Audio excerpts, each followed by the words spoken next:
परमेश्वर ने जकरियाह और एलिजाबेथ को एक बेटा उस समय दिया जब वे बहुत बुरे हो गए थे। वे इतने बुरे थे कि सबने यह सोचा कि यह बालक परमेश्वर की ओर से एक दान है।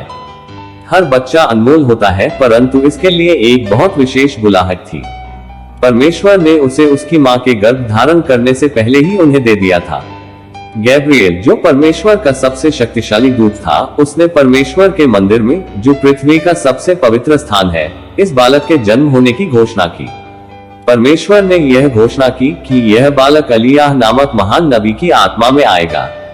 उसने यूहन्ना के पिता को विशेष नेतृत्व दिए जिसके आधार पर उसके जीवन को चलाना है। उसके पवित्र बुलाहट के कारण कुछ बातें थी जिसे करने की उसे अनुमति नहीं थी। वह मद्य नहीं पी सकता था, बल्कि उसे जीवते परमेश्वर की आत्मा से परिपूर्ण होना था। यूहन्ना जब बड़ा होता गया तब परमेश्वर ने उसे जंगल में रहने के लिए बुलाया, पुराने नियम में एलियाह की कहानियों की तरह। और एलियाह की तरह यूहन्ना ने उस मनुष्य के समान बहुत ही साधारण वस्त्र पहने जो कि परमेश्वर के लिए अलग किया गया था।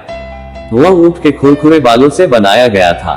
वह अपनी कमर पर चमड़े का पट्टा बांधता था और भोजन के लिए शहद और टिड्डियां खाता था।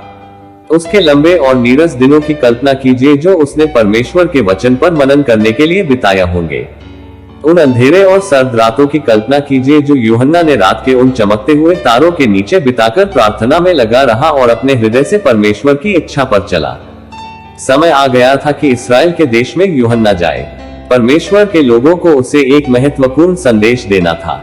यशायाह ने यीशु के आने के 700 साल पहले यूहन्ना के आने की घोषणा कर दी थी। परमेश्वर ने नबी के द्वारा यह घोषित किया, देखो मैं अपना दूत भेज रहा हूँ, वह मेरे लिए मार्ग तैयार करेगा। जंगल में किसी पुकारने वाले का शब्द सुनाई दे रहा है, प्रभु के लिए मार्ग तैयार करो और उसके लिए राहें सीधी बनाओ। वाह, यह पद यशायाह 40 वचन 3 से 5 से लिया गया है। यशायाह में यह अध्याय उन महान नबियों की शुरुआत है जो मसीह के विषय में बताते हैं। यशायाह ने यह घोषित किया कि इस्राएल के भविष्य में कभी एक व्यक्ति आएगा जो मसीह के आने की घोषणा करेगा। यह दूत परमेश्वर के द्वारा भेजा हुआ सामर्थ और अधिकार के साथ बोलने वाला होगा। वह इस्राएल का अंतिम महान नबी होगा। परंतु यूहन्ना और अन्य नबियों में यह अंतर था कि वह उन लोगों में प्रचार कर रहा था जो स्वयं मसीह से भेंट करेंगे। उनके हृदय अपने राजा को मिलने के लिए तैयार होने थे। क्या यह देश इस परमेश्वर के दूत की सुनेंगे? क्या वे अपने पापों से पश्चाताप करेंगे?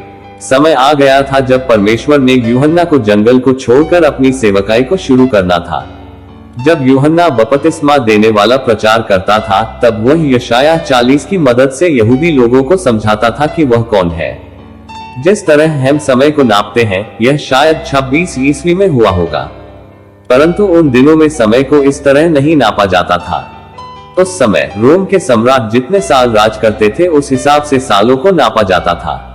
लूका इस बात को लिखता है कि यह रोम के तिबेरियस कैसर के राज के 15वां साल था। उस समय पोंतियुस पिलातुस रोम का अधिकारी था जो यहूदिया के ऊपर राज करता था। ऐसे यहूदी अगुवे भी थे जो रोमी राज के अधीन में थे। जन हेरोदेस राजा मरा तब रोमी राज के अगुवों ने तय किया कि इजराइल को उसके 2 बेटों के बीच बांट देंगे। उसका पहलौठा पुत्र जिसका नाम भी हेरोदेस था उसे गलील पर राज करने को दिया गया। उसके भाई फिलिपुस और लिसिनियस को बाकी के क्षेत्रों के शासक बना दिया। इस बीच यरूशलेम में कैफा और हनन्याह यरूशलेम के मंदिर के महायाजक थे। हेरोदेस राजा ने उन्हें नियुक्त किया था। उन्हें अपनी नियुक्ति आदर और सम्मान के साथ नहीं मिली थी।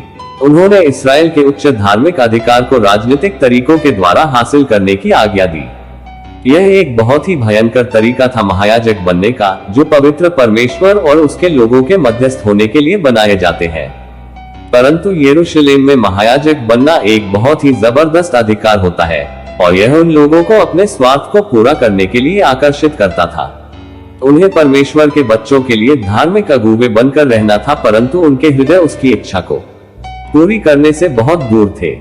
यह वही लोग थे यूहन्ना के समय और यीशु के जीवन के समय में राज करते थे।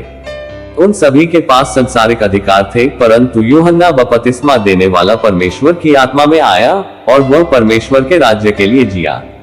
सदंसार के अगुवे परमेश्वर की सामर्थ के विरुद्ध उसके सेवक के द्वारा आते थे और उन्हें चुनाव करना पड़ता था। क्या वे परमेश्वर की उन योजनाओं के आगे समर्पण कर सकते थे जिन्हें रोका नहीं जा सकता? यूहन्ना ग्राम क्षेत्रों में लोगों को प्रचार करते हुए उन्हें बपतिस्मा देता रहा। उसने उनसे कहा, पश्चाताप करो क्योंकि परमेश्वर का राज्य निकट है। यह वाक्य बहुत ही महत्वपूर्ण है। यह यूहन्ना की पूरी सेवकाई का संपूर्ण विचार है। आइए कुछ समय लगाकर इसके अर्थ को समझते हैं। पश्चाताप शब्द से उसका क्या मतलब था? यूहन्ना के भीतर एक नबी का उत्साह था। उसके लिए पश्चाताप हृदय का संपूर्ण रीति से परिवर्तन होना। इसका मतलब उन सब बातों से दूर होना जो परमेश्वर के विरुद्ध था। इसका मतलब उन सब बातों का इनकार करना जो उसके लिए अशुद्ध और आक्रामक है। जब यूहन्ना लोगों को बपतिस्मा देता था, उन्हें उन पापों का पश्चाताप करना था जिनसे उनका कोई वास्ता नहीं था। फिर उनके पूरे शरीर को पानी में डुबाया जाता था, जिस प्रकार पानी का तेज बहाव उन सब गंदगी को बहा ले जाता है। यह एक प्रभावशाली और प्रतीकात्मक क्रिया थी जो संसार को यह बताती थी कि वे जीवन के एक रूप में मर चुके हैं और दूसरे में उठ रहे हैं। परमेश्वर अपने पूरे वचन में यह कहता है कि वह हर एक पश्चाताप करने वाली आत्मा से प्रेम करता है। वह यह वादा करता है कि वह उन सभी को स्वीकारेगा जो सच्ची नम्रता के साथ उसके पास आएंगे। वह यह वादा करता है कि वह उनके सभी पाप और अपमान को लेकर उन्हें शुद्ध और साफ करेगा।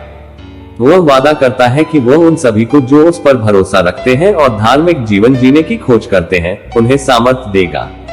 इस्राएल के लोगों के लिए यूहन्ना के हृदय की यही इच्छा थी। क्या यह सुंदर नहीं है? आपको क्या लगता है यूहन्ना का क्या मतलब था स्वर्ग के राज्य से?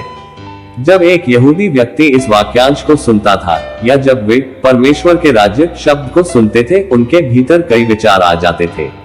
वे यह समझते थे कि उनका परमेश्वर यहोवा युगानुयुग है। उसका कोई आरंभ नहीं था और वह सदा के लिए था। अनंत काल में कहीं ना कहीं परमेश्वर कार्य कर रहा था।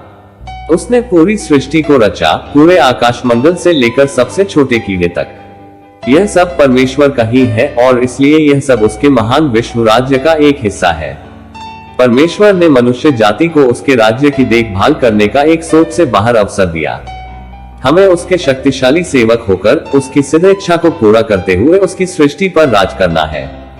जब मनुष्य ने शैतान के प्रति निष्ठा दिखाई और परमेश्वर से बढ़कर उस पर विश्वास किया, तब इस संसार में हम उस भयंकर श्राप ले आए। हमने उसे अंधकार में डाल दिया। पाप, बीमारी, संघर्ष, क्लेश और मृत्यु रोजमर्रा के जीवन का हिस्सा बन गए। हमारे पहले पिता आदम ने इसे चुना था और एक मनुष्य के परिवार का पिता होते हुए उसने हम सब के लिए यही चुना। पाप और अपमान का रोग हम मनुष्य के जीवन को पीड़ित करता है, परंतु परमेश्वर इस कहानी को यहाँ समाप्त नहीं करने वाला था। प्रारंभ से ही परमेश्वर की यह योजना थी कि ज्योति के राज्य को अंधकार में ले आएगा। यहूदी देश परमेश्वर का महत्वपूर्ण हिस्सा था जिसे वह अपने रूप से और शिक्षाओं के द्वारा ला रहा था। उनके नबी उन्हें परमेश्वर के अद्भुत योजना को बताएंगे ताकि मसीह के द्वारा उसके राज्य आनंद और शांति के साथ स्थापित हो सके।